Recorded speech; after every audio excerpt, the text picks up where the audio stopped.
Gustavo, welcome. Good afternoon. Thank you. Thank you for Yeah, having thank me. you so much, Gustavo. And Gustavo Rosales, I'm That's so right. glad that we get a Thank you. chance to talk again. We've known each other now for several years. Absolutely. And what I love is that you're a Leadership Journey graduate, and So am that I. makes me very happy. I love that And too. so I thank you for taking the time to talk to me, it's particularly about the perspective of the importance of going through this kind of work, this self-development work as an individual, and then you being a sponsor of others and getting a chance to see how others have come through it and what the benefit is to them. And your background as a project manager and a leader of project managers, I wanted to gain your perspective on what do you see, what are the benefits, not so much of the journey in specific, but specific application, how you've seen it used in the workplace. Yeah, well, once again, thank you for the invitation, and I'm really happy to be here with you. As you very well know, I've been a fan of this program for quite a bit. And since I took it approximately, I don't know, maybe 4 years ago, it had a transcendental impact on the way that I manage and on the way that I interact with people and on the way that I influence. So I say that because I think that the journey in one little capsule is a journey of self-discovery. You know, and then once you are pretty much through with that journey, or as you are working on that journey of self-discovery, you're also learning to discover others. So I love that you're saying that, because it's music to my ears. Talk to me about why self-discovery as a project manager or a leader of project managers, someone who sponsors them. Why is that important? Well, it's tremendously important because, you know, project program portfolio managers don't have actual institutionalized power. We get our work done by influencing others, by recognizing their abilities and their skill sets, and by mining those to the best interest of the project, the business, and the organization as a whole. When you go through this type of work and you're able to capture the essence of how to become influential and how to direct people in a way that is self-directed in many ways, but also influenced by you, it's really quite overwhelming at times. But it also serves for you when to acquire more and to learn more and to go deeper into that skill set.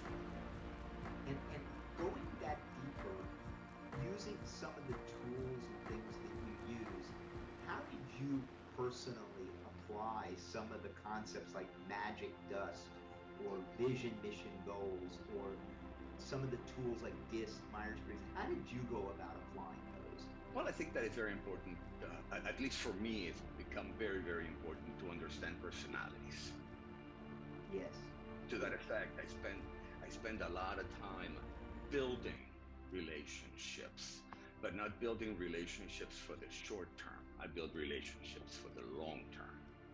And I think that that's what we all do. And I hope all of us do successfully to a great degree. And as a consequence of that, my work is not just limited to WBS, checking boxes, ensuring that the budget is in balance, that I have money to get to the end of the project, but I also spend a lot of time getting to know the people.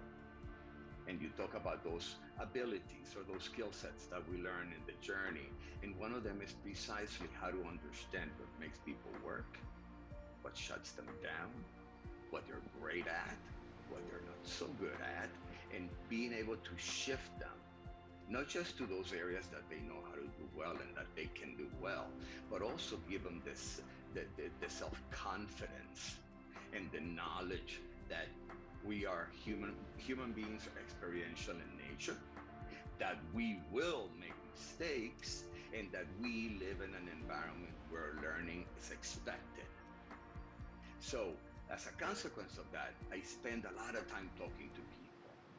and not necessarily directly talking about business per se, but yes, I am doing business. Okay, and a question we get is, why should a business invest in this? You're making a great point.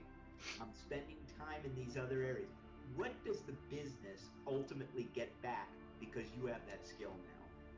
Well, perhaps the most the most effective skill that I have learned is precisely that, to be able to evaluate people quickly, be able to hone in into those skills that they have that are short-term beneficial to me or to the business or to the project, but also create the relationship with them where I can work longer term in those areas that for whatever reason their managers either are not aware, don't want to be aware, don't care to be aware, but that are very important to the success of our business. And what it does for me is that it allows me to deliver to the organization to such a level that I am pursued as a resource that people want to entrust their business on. I love it. I love it. You've had a chance, a lot of times people say, wow, there's so many tools in the journey. There's 5 of these different tools, and we tie them all together. In your opinion, are those tools needed? Did those tools help you uncover things a little at a time? Where and have you in the past had it where you did one tool, and how we connect the dots with all of them, is that important? Well, certainly, and I have to be very transparent when I say, as I said at the beginning of our conversation, that I took this journey 4.5, 5 years ago. So, and what it left me with is not a blackboard or a whiteboard with skill number 1, or skill number 2, or skill number 3, but it left me with a comprehensive understanding of how to work with and how to manage people in a way that it delivers to the organization. And to that point, it's not just about how much they know, but it's their personalities. It's being cued into what they say. It's being able to acknowledge to them and to have them understand that you hear them. Also Myers-Briggs is very important. So understanding those personality types facilitates.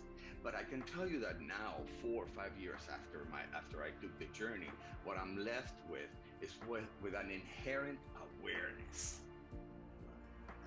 That it's not step 1, 2, 3, 4, 5, but kind of a cloud or a global understanding of how things need to inherently be completed or managed in order to ensure a successful outcome.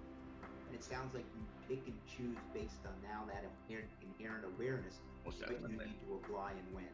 Most definitely. What works for resource A doesn't work for resource B, and so on and so forth.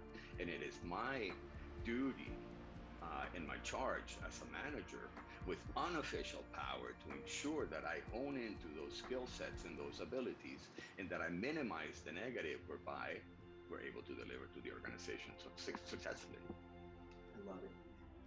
You've been a president of PMI. You've been involved with PMOs for many, many, many years. You've got project managers. You've hired project managers. You've been part of it. Looking at a project manager having these skills or not having these skills, why would a sponsor or a leader of leaders invest in people in order to have these skills and traits? Me, the answer is really very simple. What we do is 80-90% of our time we communicate. That's our job. You can only get effective communication upwards by getting effective communication from the bottom up, by being able to mine it, not just thoroughly, but also timely, and also by you having the inherent understanding that information is only good to the effect that it's timely. And I do it in a very simple way. I measure my success at what I do by how quickly I communicate. If I hold a piece of information because I consider it unimportant, because I don't think that it needs that the timing is right to escalate, and that doesn't go right, I have failed to do my job because I failed to recognize the value of information at a specific moment in time. To that effect, I'm an over communicator. You know, of course, I tailor my communication to whatever level I am corresponding to.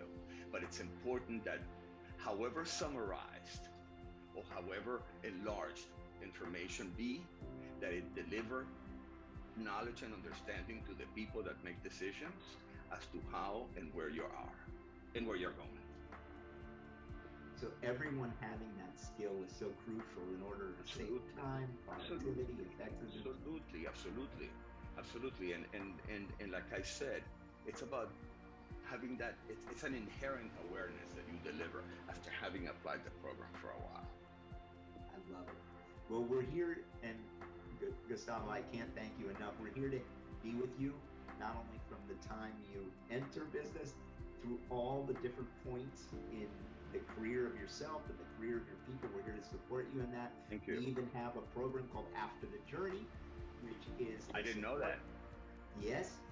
We need to make sure that we get you on our list because it continues, the program continues. There's no cost to it. We meet every month, and it's like a group mastermind of graduates and their sponsors that can come to this program. So I will make sure you get the invite for that. We'd love to see you at the next one is this at the end of July, and I'd love to see you there. You got it. And thank you so much, Gustavo, for taking this time to meet with me. And we look forward to many, many more years and working with you and your fellow project managers and fellow teams of project managers. Well, and I in return thank you for considering my feedback worthwhile enough to take place for this interview. I love it. Thank you so much. Have an amazing day.